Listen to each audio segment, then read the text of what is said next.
দেখছে AGT live 24/7। This is AGT Live 24/7. নেগোসিয়েশনের পক্ষে মত না দেওয়ায় খুন এবং মার্ডারের হুমকি পেলেন আমবাসার ব্রিক্স মিলের মালিক। প্রকাশ যে ধলাই জেলা গ্রামোন্নয়ন দপ্তরের প্রতি বছর ইটের টেন্ডার আহ্বান করা হয়, সেই টেন্ডারে যে যার মতো করে রেট নিয়ে সাপ্লাই অর্ডার নিয়ে যান, অর্থাৎ যার রেট সর্বনিম্ন থাকে তিনি ইট সাপ্লাইয়ের বরাত পান। চলতি বর্ষে ইটের সাপ্লাই টেন্ডারের ক্ষেত্রে নেগোসিয়েশনের মত না দেওয়ায় খুনের হুমকি দেওয়া হলো আমবাসার রাজীব ব্রিক্স ইন্ডাস্ট্রিজের কর্ণধার রাজীব ভট্টাচার্যকে। মোবাইলে সরাসরি খুন এবং মার্ডারের হুমকি দেওয়া হয়। অন্যদিকে আগরতলা থেকে মোবাইলে জনৈক ভদ্রলোক রাজীব বাবুকে ফোনে জানান যাতে আমবাসার প্রত্যেকটি বার্তা একসাথে মিলিতভাবে সাপ্লাই করেন, কিন্তু ব্রিক্স মিলের মালিক রাজীব বাবু এতে সম্মতি দেননি। ঘটনা 21 সেপ্টেম্বর বেলা 12টা নাগাদ। 22 সেপ্টেম্বর আমবাসায় কর্মরত বিভিন্ন ঘরানার সাংবাদিকদের ডেকে রাজীব বাবু প্রেস মিট করেন এবং আমবাসা থানায় জিডি এন্ট্রি করেন, যেখানে মোবাইল নম্বরও লিপিবদ্ধ করেন। ওনার দাবি রাজ্যের স্বরাষ্ট্রমন্ত্রী এবং মুখ্যমন্ত্রী যেন অবিলম্বে বিষয়টি পরখ করেন এবং নেগোসিয়েশনের বিরুদ্ধে পদক্ষেপ গ্রহণ করেন। তিনি পরিষ্কারভাবে জানিয়ে দিয়েছেন যদি ওনার কিছু হয় তাহলে মোবাইলে ফোনে ওনাকে ধমকি যারা দিয়েছেন তারাই প্রকৃতভাবে দায়ী থাকবেন। এ বিষয়ে রাজ্য সরকারের স্বরাষ্ট্র দপ্তরের এবং মুখ্যমন্ত্রীর দৃষ্টি আকর্ষণ করেন রাজীব বাবু।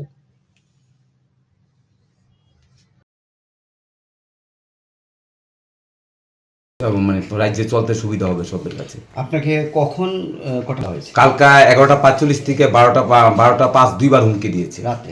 দিনের বেলা, তখন আমি আগরতলাতে ছিলাম। আপনি হুমকি দিয়ে আমাকে বলেছে যাতে যদি তুমি ইটের টেন্ডারটা দেও, দেওয়ার সাথে সাথে বাড়ি নিয়ে আর বাড়ি পৌঁছতে পারবে না। আপনি কি মনে করতেছেন এই বিষয়ে? আমি তো সাংবাদিক বন্ধুদেরকে যে জিনিসটা জানাইলাম এবং প্রশাসন জানাবো যাতে আমার কর্মচারীরা, স্টাফরা এবং আমার যাতে কোনো মানে প্রাণ আঘাত না হয়, কারণ আমার সংসার আছে, বউ আছে, বাচ্চা আছে। আমি বুঝতে পারছি না জিনিসটা, কিন্তু আমাদের স্টেট কমিটির একজন গৌরাঙ্গ চন্দ্র দাস উনি আমাকে ফোন করছে তাদের সাথে যাতে নেগোসিয়েশনে যাই, কিন্তু আমি ওনাকে সুন্দরভাবে বলে দিয়েছি আমি বিগত দিনের ঘটনাগুলো। 27 বছর ধরে এই ব্যবসার সাথে জড়িত।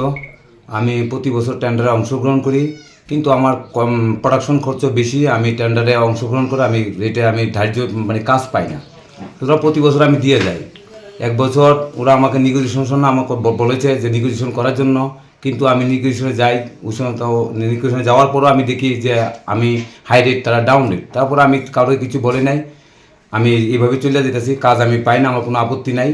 কিন্তু এবার আমাকে আবার নেগোসিয়েশনের জন্য আমাকে বলেছে বলে সব বাট্টার মালিক, আমি কিন্তু তাদের সাথে যাই নাই। এবং আগরতলা একজন বয়স্ক বাট্টার মালিক, আমরা স্টেট কমিটির সদস্য গৌরাঙ্গচন্দ্র দাস, উনি আমাকে ফোন করে তার সাথে যাতে আমি নেগোসিয়েশনে যাই, কিন্তু আমি উনাকে বলি যে আমার দ্বারা সম্ভব না, আমি রেট বাজে করবো না, ওদের পছন্দ মতো রেট দো।